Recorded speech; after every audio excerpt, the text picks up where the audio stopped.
sigcwele thina madoda ebandleni labaNazaretha uthi amadoda akhonze kakhulu ukudlala ukhona leze wabalula khona ukuthi afuna ukuzothatha abafazi bayahamba laphana kwaShembe bayekokhetha kuhlaliswa abantu ebhenjini bengazi mina ukuthi kule nkolo kaShembe kuhlalwe ebhenjini khona ibhenji nami ngiyadideka ukuthi ake ngikhuleke umhlaba wonke nasendaweni zonke la kuhamba kufinyelela khona lo mfanekiso oqoshiwe nibingelelwa yingwe ehamba namabhubesi impunga yesintu umfuka mbanjwa namuhla ke bafowethu angihambi ngedwa njengoba wazi ukuthi ngaso sonke isikhathi ikakhulu masifisa ukuphawula ngezinto ezithinta inkolo yobuNazaretha nezinto ezithinta inkolo edume ngokuthi inkolo yakwaShembe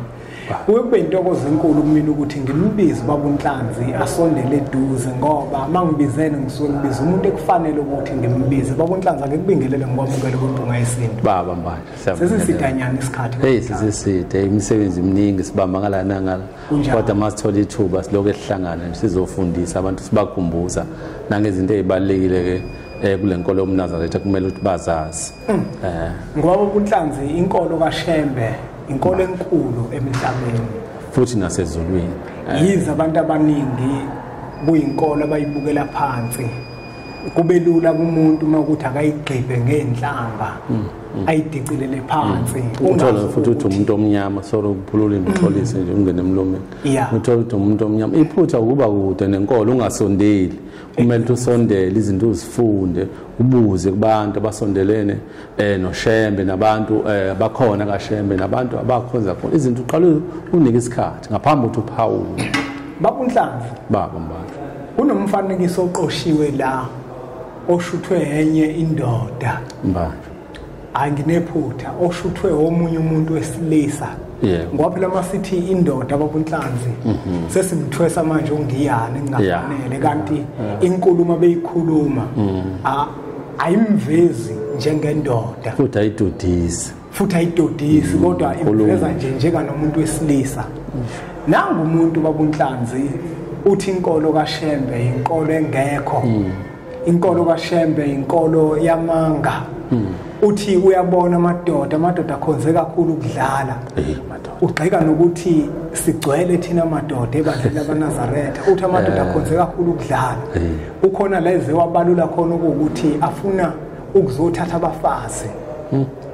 bayahamba laphana kwaShembe bayekokhetha kuhlaliswa abantu ebhenjini bengazi mina ukuthi kule nkolo kaShembe kuhlalwe ebhenjini khona ibhenji nami ngiyadideka ukuthi ngoba phela ngakhetha baba uNhlanzi kodwa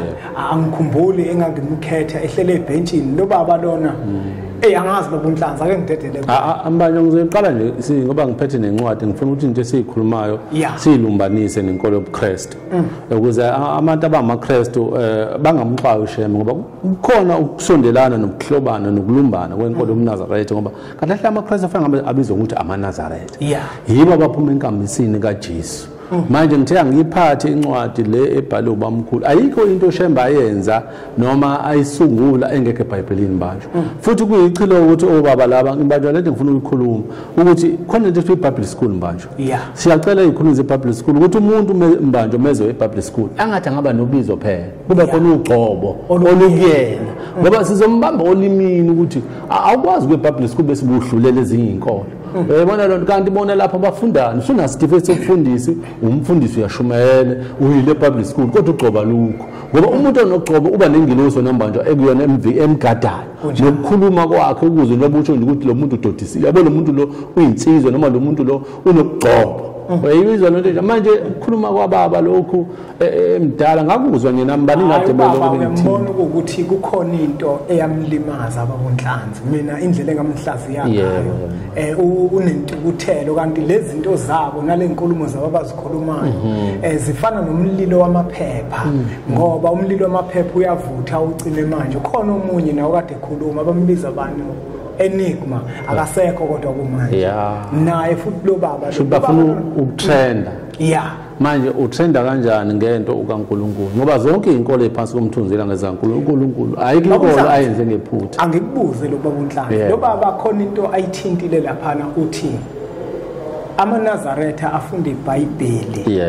kodwa uShembe akabhaliwe eBhayibhelini. La kubhalwe khona ngoJesu amaNazaretha avela athi uShembe uthi ekubeni kube kwakusho uJesu. Ile nto ade ngikhuluma uzokuchazela manje ngizoyihlaziya nayo incwadi khona angizufunda into eziningi. iBhayibheli akulona kokuqala uNkulunkulu. iBhayibheli incwadi esifundisayo esiqwashisayo ngezinto ezimbi nezinhle. Ukuthi lokho uma ukwenza kubi lokho uma ukwenza kuhle iBhayibheli. Uma ethi umuntu iBhayibheli lithi engasho ukuthi uJehova uthi kusho uNkulunkulu wakhe kahle hle yini incwadi. Asiqale lapho mbasho. Asikho isidingo sokuthi uShembe abe khona. Ukhona uShembe eBhayibhelini ngoba ingilosi esenziso uShembe ingilosi kaMose, ingilosi kaJesu, ingilosi yoMnazaretha. Ngizocela mbanje ukuthi ngoba ngiyazi ukuthi ngiyafudumala manje inkinga basobe bathi abantu lento esikhuluma siyithathelaphi. Ngithe ngiyiphathe incwadi lezi ngoba ukuthi ngibe ngaboni kahle njengoba ngifaka ibhuku ngizoyisondeza ngizobona ngifundela ngizoqala ungiqalela mbanjwa la nje ngifundele noma ungaqala la ugcine la. Okay, hayi mina ngiyaqala ngiyabona. Leli gama lokubiza abakhethiweyo bakaNkulunkulu ngokuthi amaNazaretha akugcinanga nje esikhathini sikaMose kepha nendodana kaNkulunkulu yanikwa lona leli gama. Lokhu kufakazelwa nguMateyu encwadini yakhe Mateyu 2 verse 23. Weza wahlala emzini okuthiwa iNazaretha ukuze kugcwaliseke okwakushiwo abaprofeti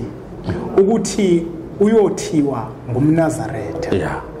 Ngesikhathi sikaJesu yabe ivela ikhona inkolo. Kepha kwathi labo ababelandela uJesu babizwa njengamaNazaretha. Ngisho abafundi bakaJesu babizwa ngokuthi amaNazaretha. Encwadini yeZenzo 24 verse 5. Sizwa amaJuda ethukuthele ekhuluma ngoPawuli ethi simfumene lo muntu oseluhlupho onyakazisa amaJuda ezweni lonke nongumholi webandla lamaNazaretha. Ngisho imizi yakwaJuda yaqanjwa ngaleli gama kwavela umuzi odelelekile obizwa ngokuthi iNazaretha. Ayibambe lapho. Angithi uyayizwa manje. Ayikho into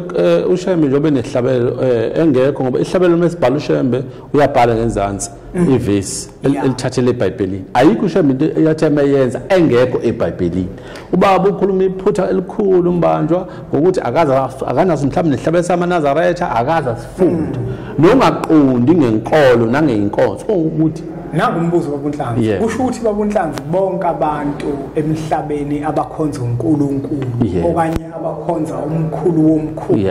noma uJehova noma umvelinqangi labo bantu bonke bangamaNazaretha sisho njalo. Lento isuka ngesikhathi ngaphambi kwaMose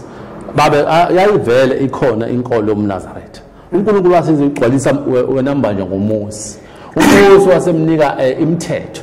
wamnika amasabatha wamnika imithetho efanele abantu bathenga ukukhula ngiJehova ubaba lo ngaze ngithi ubaba lo uthi engathi manje uyiJuda ngoba into ebalekisa abantu kahle hle amaKristu afana ngamabizo ukuthi amaNazaretha. Ayikho into ekuthiwa uyiChristian ukuthi Christian banjwa ngifuna ukuyicacisa lento mbala ukuthi kuyafana nomuntu othi umusonta kaShembe athi wena uyishembe yabo ukuthi Christian kwakusokuyinhlamba ayikhulunywa abantu ababezonda amaKristu ayizwa lonto bebabiza ngamaChristian. babuNhlanzi khona enye inkulumo ayibalulile lo baba wathi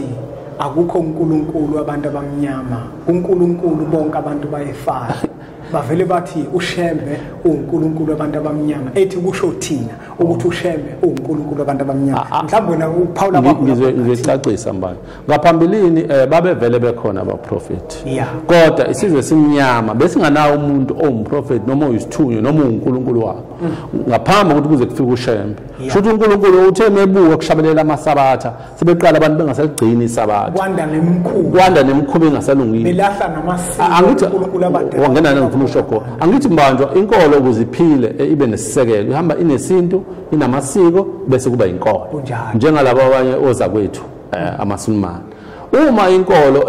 kufisiko khona okushodayo uNkulunkulu wase elanda uShembe wathi wena nabo abantu sebelahla amasabatha abo ngoba ingqikithi yobuNazaretha kahle hle amaKristu afana ngabakhuluma kakhulu yona afana ngabancela kuthini labantu abaligcina isabatha manje isabatha uJesu wayigcina isabatha bagunda amakhanda manje kodwa umuntu uzokhuluma abaguqi mebethandaza kodwa uJesu wathi wonke amadolo awaguqi isithembu mbanjwa ngisazoqhubeka isithembu mbanjwa alikho nelilodwa ivesi eBhayibhelini egxeka isithembu uthi uJesu nekhuluma eBhayibhelini ngithi lapha kuMateyu uthi olahla umfazi amshiye lo muntu yobinesono uyafana nomuntu ophingile kodwa akukho la khuluma ngoba umuntu uyabheka eBhayibhelini uthi olahla umfazi yabo uyafana nomuntu ophingile uyabona baba uNhlanzi uyayizwa lenkulumo yalo baba uma ethi amaNazaretha ajwayele ukubheda incwadi kaDeuteronomy 18 verse 18 la awayekhuluma khona noMose bese bona bayithathe bayibuyisele ngakuwo ungaphawula uthini ngaloko baba uNhlanzi ngoba baningi abantu abayifundayo ukuthi sizolethela umprofeti ofana na kuba fowini cha ubaba ukhuluma iphutha methi bayabheka oqala nje kubalekile uma umuntu ubaba omdala ulimi lube nokusokeka manje njengoba ngisho ukuthi iBible school siyacela ukuthi akithi umuntu noma esefikile ezofundela lobo kwaphela bakufundela ukufundisa abesethi ukuthi iBible lithi angasho ukuthi uJehova uthi bona ngathi uNkulunkulu wabo iBhayibheli incwadi ebhalwe nje icitha ubuchopho nabahlaziya abathile lapha ku1818 methi uNkulunkulu ngizonilethela umprofeti ofana njengani isizwe nesizwe mbanje sibe nesithunywa noma nomprofeti waso mbanje yini nadala lokho ingoba isizwe nesizwe mbanje sinamasiko aso sinenkambiso sifanele sihambe ngayo uma umuntu ulahla obheka nje ngisho kakhulukazi ngibeke namaSulumane nezinye inkolo uma ngisho namaChina uma umuntu uphuma emasikweni akho walandela amasiko lokho kukufa phambi kwaNkulunkulu yizwe lonto njengaleyo ngoba nje bethi nje ngizonilethela uzamchaza ukuthi izizwe ezihlukene sehlukene nemithetho esibusayo ehlukene namasiko ethu awafani njengoba lethu ushembe nje futhi hayi ukuthi ushembe wabantu abamnyama bonke ngoba ehlabeni uyasho ukuthi bonke uyangiyalimema noma ngisho abampofu nabamhlophe umema wonke umuntu bakhona belunga shembe akhona amandiya la ekhaya khona ngisho uNozikobe ngaphambilini ngesikhathi amqalo wendlela wayevele eIndia esonta la ekhaya akhethe uphinde wathi baba uNhlanzi lo baba sicaphune encwadini iBhayibheli lombhalo uthi shembe is the way uthi khona la kulotshwe khona kuthiwa uJesu indlela neqiniso mina ngangilifunda iBhayibheli begizwa ngaye konke uthi lo mbhalo uthathelwe eBhayibhelini kuyiqiniso kangakanani lokho ukuthi lo mbhalo wasuselwa lapho noma kunomsuku othile hayi ngizocacisa manje uma sithi ushembe uNkulunkulu asikhulumi ngoshembe mhlambe yena usakhuluma ngoshembe inyama ngizokuchazela inyama nomoya olumbana kanjani uma intokazi kaHadebe igwinya imbali manje yagwinya intokazi kaHadebe ethina sithi ifana noMaria kuthina amaNazaretha yagwinya umoya oyingcwele oyimbali ayikho ehlathini lo moya oyingcwele wawubizwa kuthiwa yini ushembe yabona lo yena uma ebona ushembe ubona isiqo kanti umuntu uphila 2 in 1 ushembe inyama yakhe yembatha umoya oyingcwele yilo moya oyingcwele sithi shembe is the way ngoba sithi shembe is the way sithi ushembe uNkulunkulu ngampela ushembe uNkulunkulu ngoba wembethe umoya kaNkulunkulu angitsho yizo inyama yakhe inamathelo umoya kaNkulunkulu ushembe ezalwa nje uqala nje umqalo wendlela wayesevele esembethe umoya kaNkulunkulu lo mbhalo baba uNhlanzi umbhalo lona wesilungu kanti inkolo kaShembe iyinkolo eqhakambisa kakhulu ulimi lwebele ungabe mhlawumbe uyena uShembe owavela nalombhalo noma uthile mhlawumbe kondlebe zikhanyilanga owayesembonile uShembe wabe sephimisa lamazwi baningi kakhulu mbanja abelungu abafikile la ekhaya ngekhathi abamkhulu isikhathi abamkhulu ilanga nesikhathi enyangezi bafikile kakhulu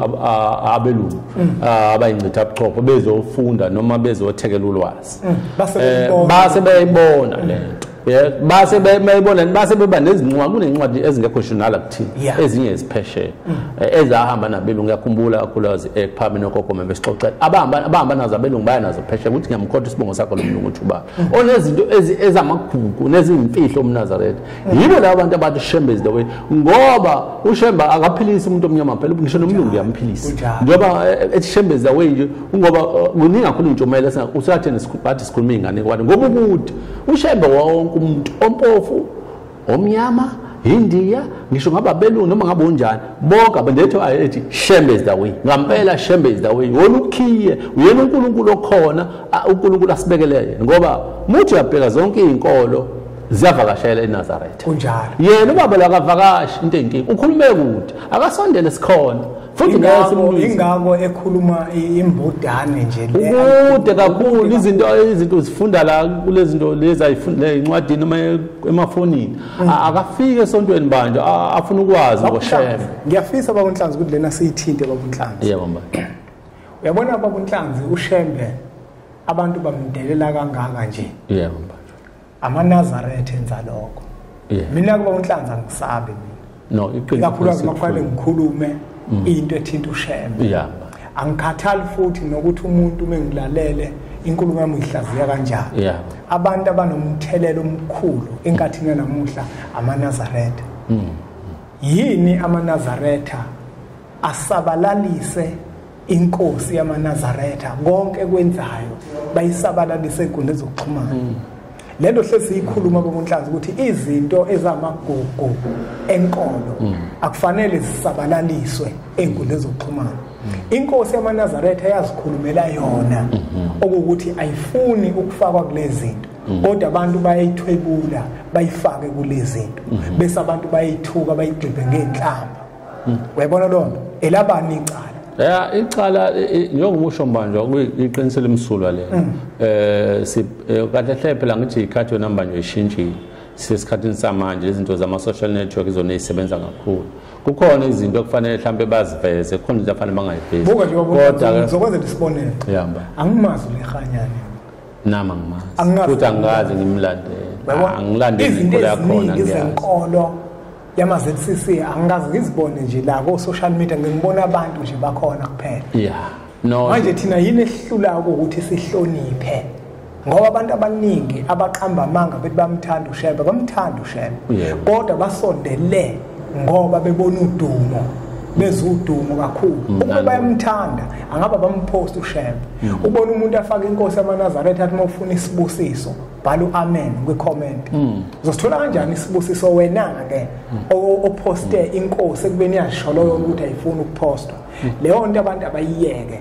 ngoba leyo nto iwukwedelela iwukweyisa ngelinye ilanga koboshwa khona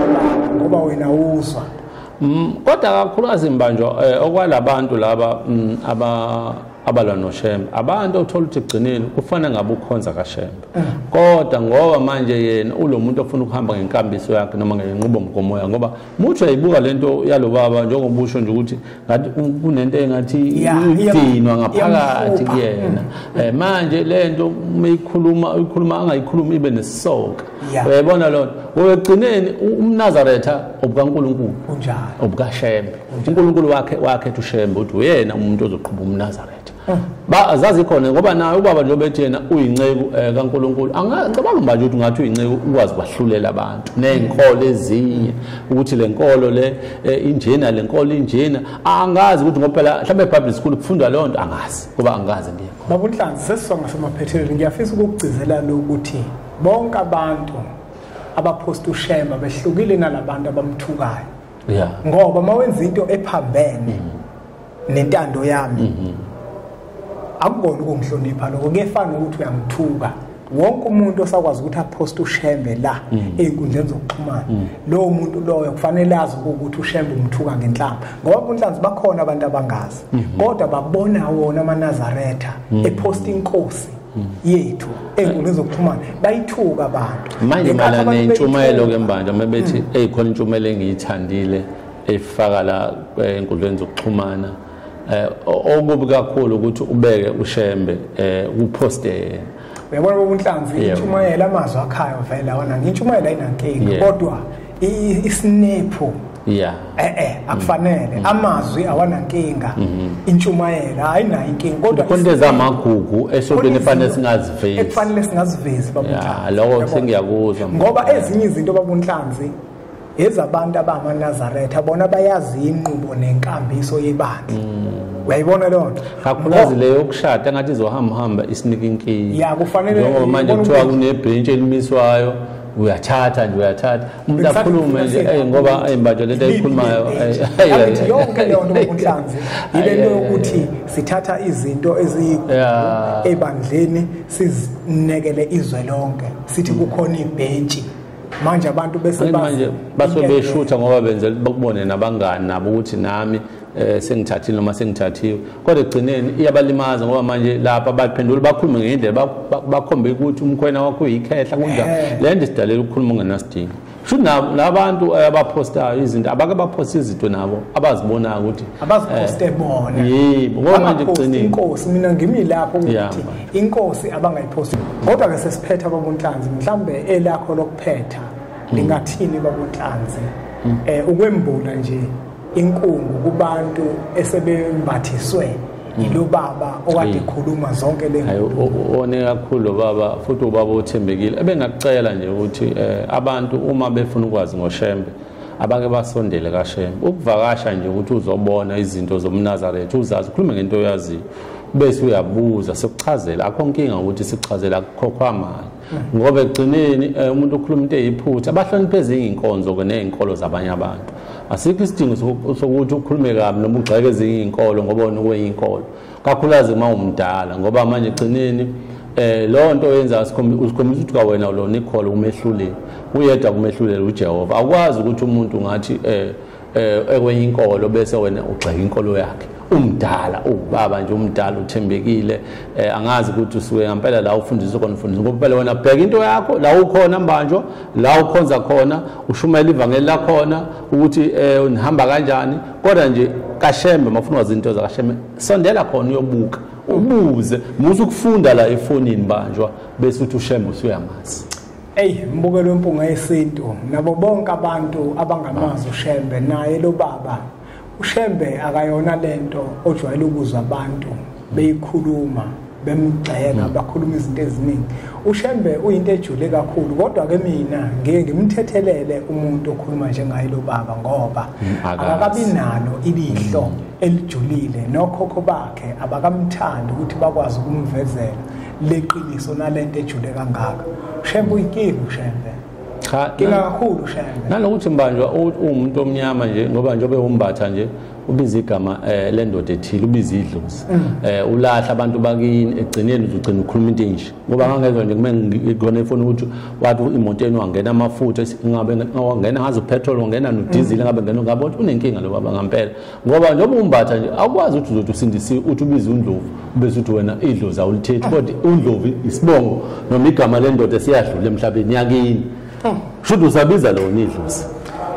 buke lempunga yesintu asingageqa amagula ngoba semuke besithi ake sifike nathi nobaba uNhlanzi sizosika kwelijikayo ukuze abantu bezokwazi ukuqonda ukuthi lo baba okhuluma kabi kangaka ngenkolo kaShembe akufanele ngabe ukhuluma kanjena uma kuukuthi ngempela uyikhola futhi uyindoda uyabona uzivezile nje ukuthi akasondoda yalutho akayena ngisho umnumzana ngoba umnumzana ubakhuluma nje angikholwa ukuthi lo baba unawo umuzi angikholwa futhi ukuthi isicawu sikhona kuyena uma ngimuzwe ekhuluma kanje asuthatheke lo mfanekiso oqoshiwe sudlulisele kwabanye abantu ngoba nakubona uzoba usizo olukhulu inkosi yamaNazaretha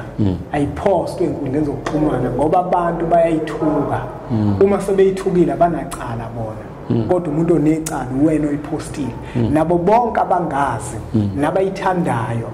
kubalekile ukuthi ungayiposti uma uyithanda enkundleni zokuxhumana kodwa uma ungayithandi uqaba manga uzoyiposta ngoba ukancane umuntu eposte inkosi yamaNazaretha angabibikho umuntu ozokhuluma into ebheke eceleni uyekenike lokho bafowethu kakhulukazi nina emndewona amaNazaretha ningaboni abantu abamaNazaretha beposte uShembe bese ngicabanga ukuthi kuvumelekile yilabantu abayizitha zakhe kodwa abake enkobeni yakhe ake sithi ke nje impunga Lord.